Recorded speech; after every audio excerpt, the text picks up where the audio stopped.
Dmitry Peskov, Sergey Lavrov, and Aleksandr Lukashenko insist that Vladimir Putin is entirely healthy. Он, как у нас часто говорят, живее всех живых. Он много раз простудится на всех наших похоронах. And if we take a closer look at the Russian propaganda, it might appear to be true. Look, here Putin is strolling around with Sergey, and here he's playing hockey with Lukashenko.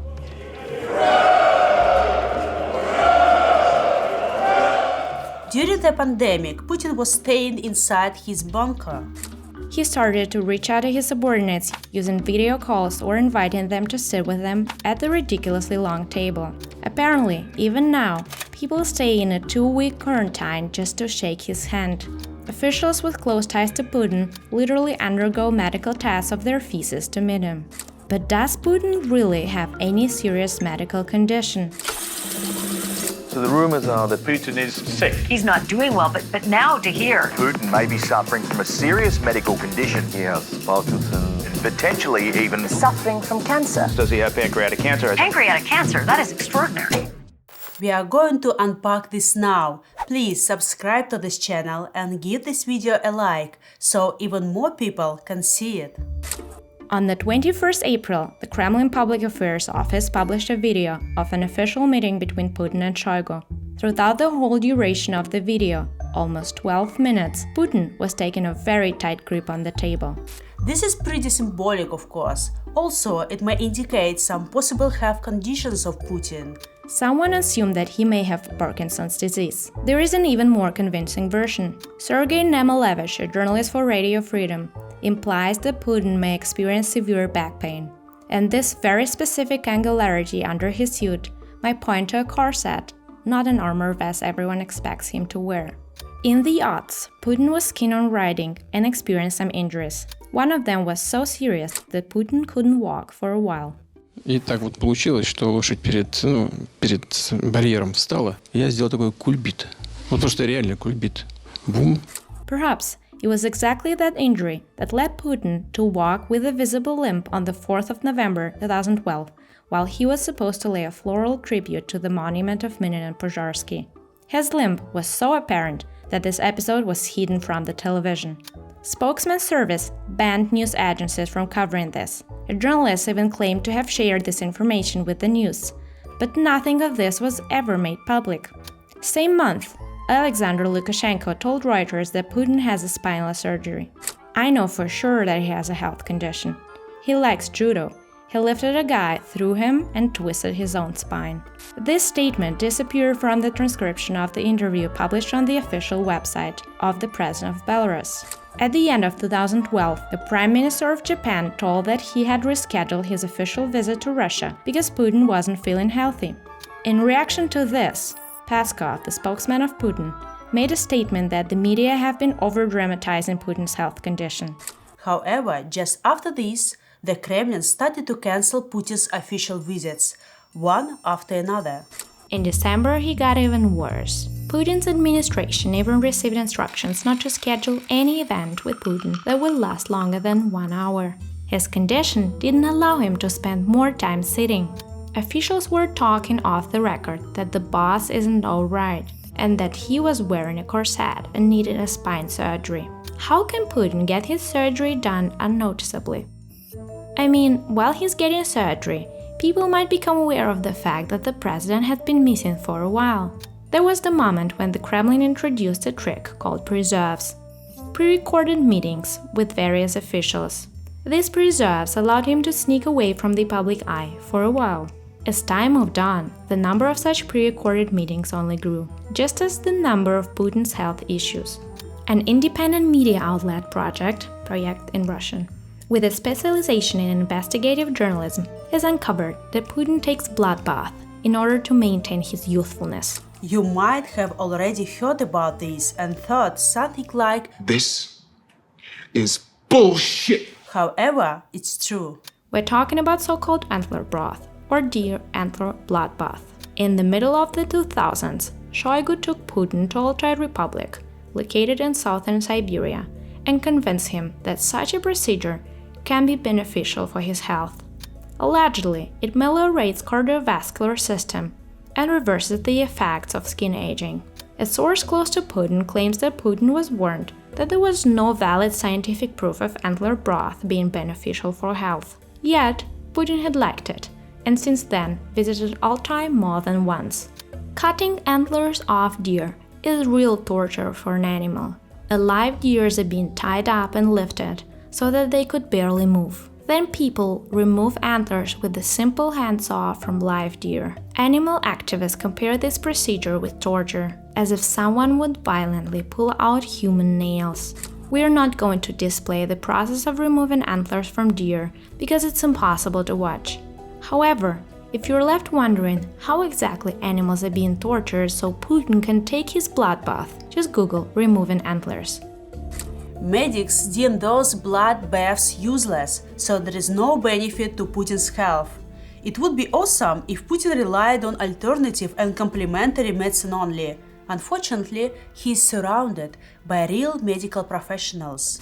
They commute to Putin's residences and escort him on trips. For instance, on the 13th of February 2019, Putin and Lukashenko headed to Sochi for skiing. At the same time, 2 intensive care specialists, a neurologist, an STD and skin specialist, 2 ENT specialists, and a surgeon checked in at the Hotel Polana 1389 Hotel and Spa nearby.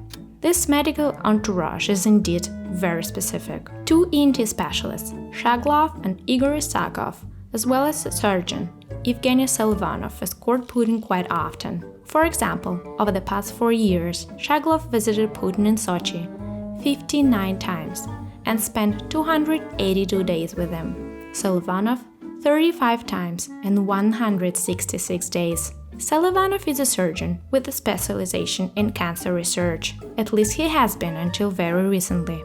His PhD thesis is titled Diagnostics and Surgery of Thyroid Cancer with Elderly Patients. Another evidence of Selvanov's specialization in cancer research can be found in a scientific paper published in the academic journal Surgery in 2011 under his name. He also worked as a research assistant to a professor who had contributed to researching surgery of thyroid cancer. In July 2020, Putin met with the head of National Medical Research Center for Endocrinology, Ivan Dedov. He's also the boss of Putin's elderly daughter Maria. Dedov told Putin about thyroid cancer being widespread among the population and about some new hormonal medication to treat cancer that could spread after surgery called Tyrogen. 3 high-ranking sources in Biden's administration told Newsweek that according to the intelligence report, Putin had undergone a series of treatments for protracted cancer this April. Israeli journalist Mark Otlarsky wrote on 30th of May that Putin may have pancreatic cancer and that he's getting ready for surgery at Blockhain Medical Center in Moscow. On the 24th of October, people started speculating about Putin again. Someone noticed on the back of his hand there were marks that could have been left by an infusion drip. Those marks could also be seen in a footage of his meeting with the governor of Altai Krai on the 14th of November. By the way, Russian media deleted all the footage afterward. To sum up, Putin may suffer from thyroid cancer, pancreatic cancer, and Parkinson's disease. Ukrainian media are also trying to find symptoms of those conditions and claim to have found some. In addition, he may have severe back problems. We don't know for sure whether Putin has one of these conditions. Putin has been carefully hiding any information regarding his health. So carefully that during any foreign trip, bodyguards are carrying his feces. What? You heard it right, folks. Having taken a closer look at Putin's visit to Saudi Arabia, journalists found proof to this. During Putin's stay, one of the bodyguards was instructed to collect the president's feces into special plastic bags and bring them back to Russia. The staff of the Russian embassy was forced to silence. The same situation occurred during Putin's visit to France on the 29th of May 2017, when the president of France, Emmanuel Macron, received him at Versailles. Besides a special suitcase for his feces, Putin has also been accompanied by a personal bio-toilet. American actress Julia Louis-Dreyfus shared this information on a late-night show in February 2020. They told us that Vladimir Putin travels with his own bathroom. According to her, the staff of the Museum of Art History in Vienna arranged a biotoilet for Putin outside of the building on the occasion of his visit. One of Putin's acquaintances said that he has been taking a biotoilet to every single foreign trip since the beginning of his presidency. If Putin needs to have a drink at any event and he has no choice but to use a random cup, his bodyguards are going to take it with them. Over the past years, Putin started using his very own thermomug. Biomaterials of the president constitute a state secret. Let Putin hide his feces and health conditions from the public. We don't really need his physical death. In fact, we do need the death of the political regime he represents. And every single dying regime has its certain symptoms of agony, which cannot be hidden in a suitcase like Putin's feces do. There's a term, failed state. One of its characteristics is lack of control of the borders. Where are we drawing the borders of Russia at this moment? 2 months ago, according to Russian law, Kherson became a part of Russia. Now Kherson is liberated from occupation by the Ukrainian army. Yet, Russian law still claims the city is part of Russia. Another very indicative symptom would be Yevgeny Prigozhin. Prigozhin has been recruiting mercenaries for the illegal mercenary group. Even according to Russian laws, he is a criminal. His mercenaries do mob justice, execute people, and no one is being held accountable for their crimes. Peskov puts this bluntly: "This is none of our business." One of the most important features of the state is monopoly on violence. Prigozhin is a living example of the fact that Russia has already lost this monopoly. Russia is experiencing a devastating economic crisis, and the level of state repression has already surpassed the late Soviet times. Russia waged a purposeless criminal war that none of its citizens really needed. Hundreds of thousands of Russians are fleeing their country. Putin shouldn't end up dying from cancer. In fact, he should end up like Romanian dictator Nicolae Ceausescu, who is also called Romanian Stalin. In 1989, a revolution happened in Romania. Ceausescu ran away from Bucharest using a helicopter. The same day, he was detained. In December 1989, a military tribunal brought against him charges of genocide, destruction of state property, and organization of military hostilities against Romanians. He was sentenced to death, to be executed by firing squad. On the Christmas Eve, this sentence was carried out. Is there any difference in which health condition Putin locks his teeth on a chair, if this would be a chair of a person charged with war crimes on the tribunal? We need to do everything possible to end the war in Ukraine and bring Putin to a such tribunal as soon as possible. Which end does Putin truly deserve? Drop your opinions in the comments, share this video with your friends, and subscribe to this channel. Thank you.